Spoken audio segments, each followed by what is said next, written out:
All of us face different situations where a decision is required. Human beings, for example, use rules of thumb to reach these decisions. These rules of thumb are also known as heuristics. However, these heuristics do not always guarantee a rational decision, and sometimes using them can result in errors of judgment.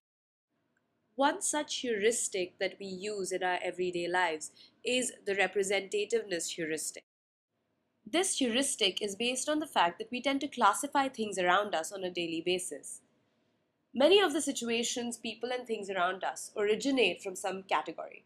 We classify these people, situations, and things based on how well they represent the required categories. When we make an error of judgment regarding the correct classification of these things, then we have used the representativeness heuristic incorrectly. Let us look at an example. Here, have $1. In fact, no, brother man, here, have $2. $2 means a snack for me, but it means a big deal to you. Be strong, serve God only. Know that if you do, beautiful heaven awaits. That's the poem I wrote for the first time. I saw a man with no clothes, no money, no plate, Mr. Wayne. That's his name. No one ever. We call it Poverty Hill. They say we have beautiful faces as grainy as wood,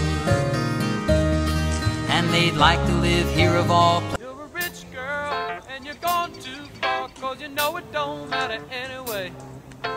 You can rely on the old man's money.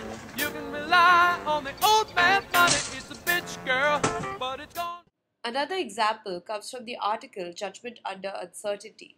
The authors use the example of a man named Steve who is very shy, withdrawn, and orderly. The probability that Steve is a librarian is assessed by the degree to which he is representative of the stereotype of a librarian. When judging the probability using the representative heuristic, almost all would say that the probability of Steve being a librarian is very high. However, in the case of Steve, the fact that there are many more farmers or engineers than librarians should be a part of deciding if Steve would actually be a librarian.